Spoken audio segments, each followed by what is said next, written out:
today on the Silver Podcast. Welcome. Thank you for being on the show today. Obrigado. So good to be here. Thank you for inviting us. Thank you so much for inviting us. It's never normally together being interviewed, so it's really nice. And usually we're interviewing other people. So Yeah. Now you're on the other side, right? Yeah. How does that feel? Well, my way, I guess you know how often jobs are based in a winning formula or a survival strategy. My one of my strategies, I guess, would be to be putting myself as the interviewer and asking people the questions. So that feels a little. I'm excited, but I'm not used to being in this, having the tables turned or the microphone turned on me like this. Okay. And I think it's always a really great experience to be asked questions that you might not be expecting. You know, it's kind of like a learning journey. So I'm curious and excited, and I think it will be quite a thoughtful process. Oh yeah, because I didn't give you any questions, so we're doing this without any net, which is amazing. Yeah, I love that. Our manager was really upset about that. You know, when we don't usually do interviews without the questions beforehand. Oh really? Oh, No, not at all. No. So you are from England, right? Yeah. And where specifically in England? We're both from the southeast. Carl was raised in West London, and I was raised in the southeast of England, near Canterbury, which some people might know, not far from London. Yeah. And we left from the southwest, so we moved from the busy parts around London to a quieter part of southwest England, Devon, which is, I guess, quite similar to Portugal in some ways. You know, in it being a little easier going, and it's I suppose it's most like central and northern Portugal. Yeah. Green, rural. And a few more the sort of people who we tend to associate with, you know, sort of kind of hippie types, often head towards Devon and the southwest of England. Yeah, it's very natural, and there's a lot more natural parenting taking place down there, and so it was really great. Like when we moved down there, we conceived 2 of our children there, and so I have many happy memories, like walking around with our babies in slings in the country. And you can't really do that so much in London. Yeah. So when did you decide to move to Portugal? It's different. When did that happen? I decided in around 2007, 2008. All right. And I was looking for somewhere I wanted to move away from the UK. I was certain about that and live a lifestyle. And somebody suggested Portugal. And I came to have a look.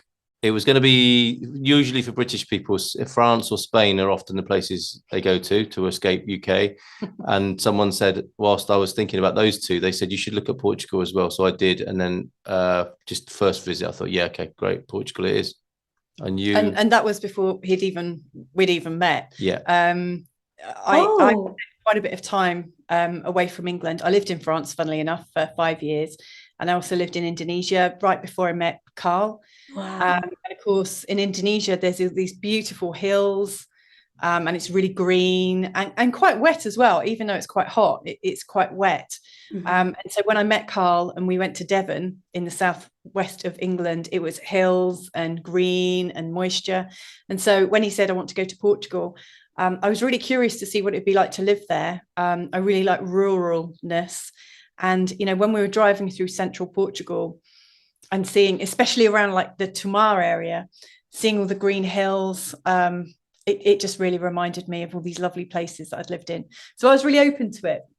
I actually really enjoy being in a different country. One of the things I like the most about it is you can almost reinvent yourself a little bit. That's true. You have a chance to live differently.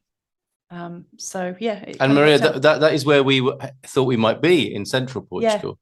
But the journey, you know how it is. Your plans are one thing, and then life is another thing. Yes. And we live in what I jokingly refer to as like the Truman Show here. We're in a suburb. in a tourist town. So it's nothing. I mean, we've adapted how we live to suit our aspirations of of raising kids, growing food, growing kids, having chickens and pets and so on to some degree. But the idea was always to be in central Portugal, probably in the countryside, in a rural homesteading kind of environment, not in the suburbs. That's what I was escaping from in the UK, the suburbs. And here we are. So how did you end up there? In this particular one? Yeah. Because we came back to this area to live in an interesting, what was an experiment really, an elderly lady who had a house with some land. We got talking. She was part of the Good Morning Portugal community, and she said, I've got this land, I can't really look after it myself. We should live as a community together. And we tried to do that. And, as I suspect people in your community will know, community living is quite a challenge in its own right. It's not just the community, the day-to-day of the community, but the communication and the relationships between people. And that proved to be a little bit challenging. Sadly, she passed away, not while we were there, but shortly after we moved out. So, as it turns out, it was ill-fated. And educational, and it led us to doing a little bit more introspection, as these situations always do. But she invited us back to this area, to the Silver Coast. We were in Anadia in Central, and then where she lived was Fanadia. This is a strange cosmic universal sort of sense of humor, isn't it? From Anadia to Fanadia, and then I didn't even know there was that land here. I know Anadia, not Fanadia. I didn't know. The Silver, yeah. And when we moving from there, a property came up in. We're in a rental in San Martino de Porto, which is beautiful, and it's where we got stranded when we first. I know. We're very lucky. Yeah, we are very lucky. It's one of the most beautiful places here in Portugal. Yeah. So we are. I didn't mean to sound critical, because in its own way it is amazing. And funnily enough, we live next door to the president of San Martino de Porto. Oh, really? Yeah, and yesterday, as I was leaving, we always said, "Hola, bon dia," and we exchange a few words, and he said, "Come here and talk to me a minute." Up the road, they're doing some work. They're going to be making a children's playground up the road. Oh, wow. So it's really lovely how we are in the suburbs. And we're thinking it's a bit touristy. A lot of the houses are empty because people come here for their holidays. Yeah. Maybe not so. There aren't many kids around, and then suddenly it kind of manifestation of a children's playground at the top of the street. So that was a lovely thing to find out yesterday. Yeah, and we are really lucky. We can walk to the beach quite easily. It's a choice of 3 beaches where we are, so we've got places to go with the dogs and the children. It is quite easy here.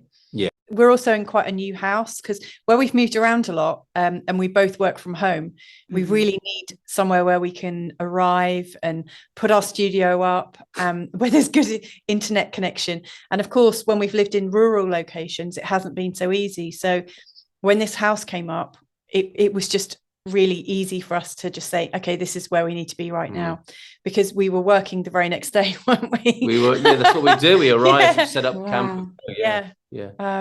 But Marie, we got a German friend who said, it's funny, this street, if you get drunk, you don't know if you're going into the right house. And someone else described it as copy paste as well. I've not seen a street like this where there are so many houses copy paste. Control C, Control V. It's like, all of them look the same. Yeah. And then when there's nobody here out of season, all the shutters are down, so they look even more the same. And do you live near the bay, the São Martinho Bay? Yeah, not far. I mean, it's a bit of a walk. I mean, it would take adults without children 15 minutes to walk, but with children it takes anything up to 40 minutes, depending on who's helping and who's not. So who's having a tantrum? Usually the adults. And I can cycle there. We walk, like you say, 15-20 minutes, or 5 minutes on the car or the bike. It's lovely, and we can hear the ocean at night. The sea at night. We're closer to a lovely. If people are coming to San Martino de Porto, there's another beach, a second beach more secret beach called Gralha, which is where people paraglide, and it's more of a dangerous Atlantic front beach because the bay is protected, isn't it, with its lovely scallop-shaped bay. But we're closer to Gralha, where we can walk to as well, and that's really dramatic and special. Yeah. Wow.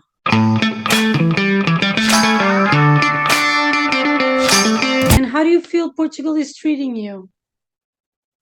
Really well. Beautifully, yeah. Yeah. Yeah. Yeah. We find it quite easy to be here.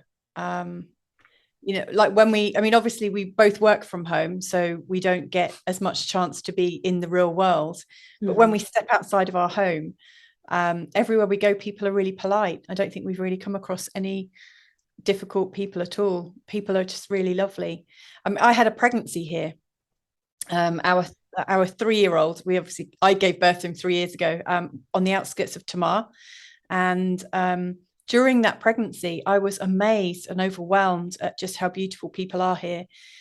People saying, get to the front of the queue. When I was shopping for cat food, this man was saying, you can't lift that up. And people putting my shopping in for me. It was amazing. And then even when, I had my baby and like a toddler and a small child, if I was going shopping, even when I wasn't pregnant, people would push me to the front. Because if they see you with a baby, it's so polite. I was really overwhelmed by it because we don't really have that in England. Really? Yeah, I know. No, and it makes so much sense. When I see some of the ways that the Portuguese people have in terms of their family and their culture, I realise that our own culture is really lacking and needing a much bigger family understanding. I think you do find it occasionally because humans are humans wherever you go, aren't they? But certainly it's amplified or preserved will be another way of looking at it. Those values are definitely preserved and ongoing in Portugal. I took my mum to a pharmacy one morning when she was staying with us, and she was sat on the window outside. It was on a ledge, and somebody joined us in the queue, and it was a Sunday morning, so there are a few people gathering outside for their prescriptions.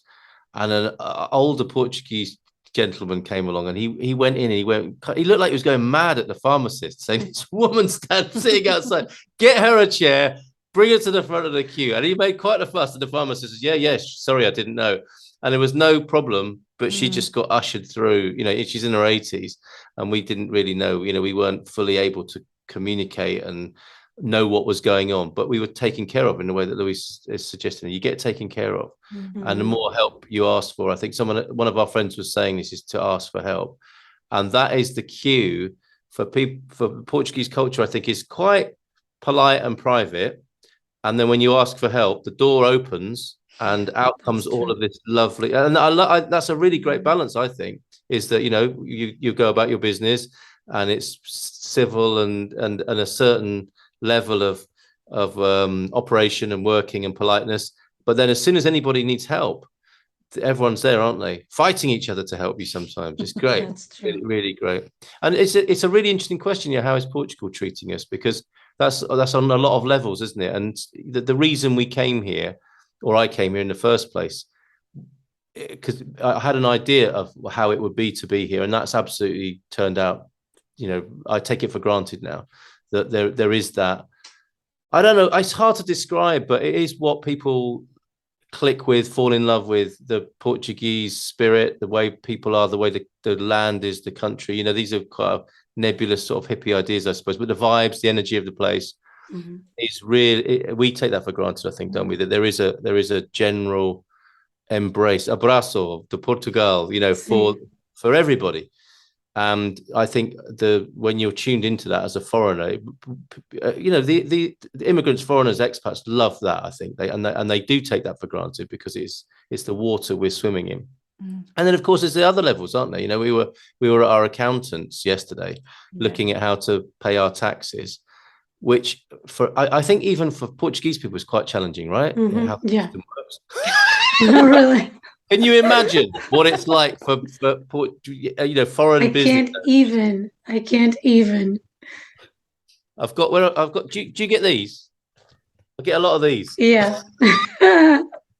We've got, and we want to pay the money, but it's not easy to do it. And that's the other, but that said, the accountant who we were with, yes, she's so lovely, and she's doing her best to help us, and it's just getting used to this. So while some of the maybe some of the infrastructure bureaucracy is challenging, and it's challenging for everybody, again, you can ask for help. Yeah. And get the help you need. That's something to get used to. But generally speaking, how is Portugal treating us? Is as we hoped. It's as we hoped. And the things that are challenging, I think, are the challenges that people are facing all over the world at the moment. And obviously they're present in Portugal as well. But one of my, the kind of the least best thing I can say about Portugal, it's a great place to be in a global collapse. Yeah. or if you're really unhappy, it's a good backdrop to have, isn't it? Mm-hmm. Mm-hmm. That's such a good question. While Carl was just talking there, I was wondering how are we serving Portugal? Yeah, we're very keen. Like you were asking how is Portugal treating you? I'm wondering now how we are treating Portugal, because I'm really aware that it's a two-way relationship. For sure. And I think we're only just starting to realize how we can treat Portugal and how we can integrate a lot more with Portugal. It's been quite challenging coming over with two small children, and then having a third, then having a global pandemic which locked us all up. Yeah, that's true. We both started businesses since we've been here. And so in many ways, we've just been, how like a duck looks really calm when they're swimming on the water and underneath their legs are like this. That's been us for the last 5 years. True. It really hasn't felt like we've had solid ground to relax as a family. So we've been appearing to swim, but underneath we're going crazy. But I think now in this year, we're starting to unwind a little bit and to actually think, okay, we're here, we love Portugal, but how are we treating Portugal? And I think that's the next big step for us as a family. Wow, that's a beautiful answer. I love that. Yeah, really. But you started a show, right? A radio show to. Do you want to talk a little bit about it? What was your intention when you created this show? To help people, well, it was in the pandemic. So when we say we've been here 5 years, we've been here 3 years, and two of those years felt like the same day repeating itself over and over again for the pandemic. In the lockdown, that's a kind of real exception to how life has been, because it was a real detour for everybody, obviously, for everybody. Yeah. And in that time, I had already started podcasting our experiences, but I thought, I know what we could do is do an English-speaking breakfast show for all the terrified foreigners in Portugal, so they would know what to do. And that's how it started. So, because people were, the way that it was, propagandized, or the way the information appeared at the beginning, with people dropping dead in the street and we're all going to die kind of vibes at the beginning, right? We remember that. People far away from home in Portugal might benefit from a service of some sort. This is what the government is telling you to do. This is how we can stick together. We might all be in our houses, but we could connect on Zoom every morning. And it took off on that basis. And we had the mayor, the British ambassador on the show, and it's all sorts. Wow, that's amazing. Safe Communities Portugal, David from Safe Communities Portugal came and joined us as well one morning. And that's how it started, as a service to foreigners, to help them, keep them up to date with what was required of them, to stay safe and to do what they needed to do. And then it carried on after that. And, one of the things I'm really proud of with it is that we have Portuguese people tuning into the show, and we work with Portuguese businesses. And like Louisa is saying, how can we have a win-win? I mean, it's not the best phrase to use, but how can it be a respectful relationship? How can it be a balanced relationship? Yeah. And that's what's really important to us. And I love it that so many of the people who are part of our Good Morning Portugal community aren't just thinking, yeah, great place, cheap place to come and retire. We're not. That's not it's so much more than that. It's about how to really make a contribution, be respectful of where you are, give something, receive something. That's the vibe that it's continued with, and I hope that's what we'll continue to do as well. So that is a way to contribute, like Louise was saying, to contribute, to give your contribution to Portugal, right? To reciprocate that beautiful thing that you're receiving from the country, you're also giving it, right? Yes, we hope so. I agree 100%. One of the things I find really difficult, actually, about being around so many immigrants, of which I am one, is this, like, you know, when you see a group of them all together, and you know, a lot of American voices are very loud and very bold, and then people are talking really, really quietly. But when they all get together, it almost creates a bit of an imbalance, you know, to a cafe area or a restaurant area, and I always feel very, very embarrassed. But one of the things that, you know, with the people coming over that we get to meet, is a lot of them are retiring, and a lot of them do have some money, and they're going through a process of not needing to work anymore, and having lots of time. And I think when they get over the shock of their SEF appointments and getting their driving licenses changed over and all those kinds of things, I think they are actually needing or wanting to do things, you know, not just going and eating meals. And I mean, it's great that they can, you know, buy things and support Portuguese businesses, but there are lots of people with lots of time on their hands. And so one of the things that we would like to be able to help with is, you know, in interviewing Portuguese people, in sharing some of the great work that is going on around the country, maybe some of these people might want to volunteer or get involved. Wow, that's amazing. That's beautiful. Well, it's an interesting phenomenon, because we're only from UK. We could go home tonight and we could have dinner back in UK this evening with our families if we so wanted, right? But the Americans, you're not planning that, are you? We're definitely not planning.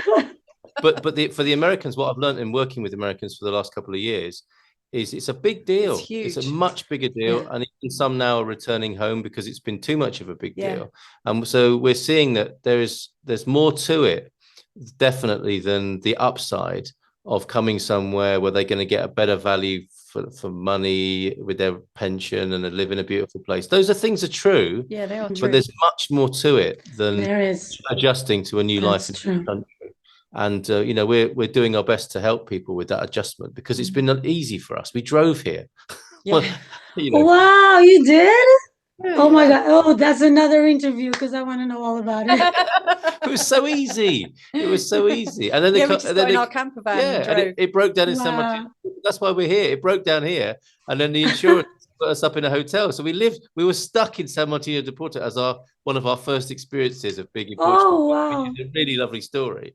But the other side of that is, if you are a long way from home and your family on a different time zone and you've sold everything up, and it's a big deal to come, and it's a big deal to go home, and you've put everything into it, and not only are you maybe retiring because that's where you are in your life, and a new country, and you're suddenly spending all your time with the person who you live with but you didn't see very much of while you both worked, you're with each other all the time in a new place and retired. That's a really big deal, and you can't underestimate that. So we're doing a lot more to provide help for people to explore that and be better prepared for it.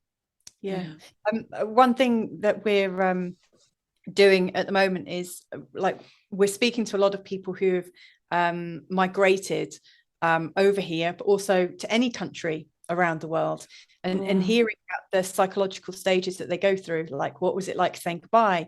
How do you manage your friendships? Do you have any regrets? What's it like arriving? What's it like settling? And really trying to get into the mindset of when migration works smoothly and you start a new life, but also how to recognize when it's not for you, because I see that we do have a bit of a responsibility, all of us.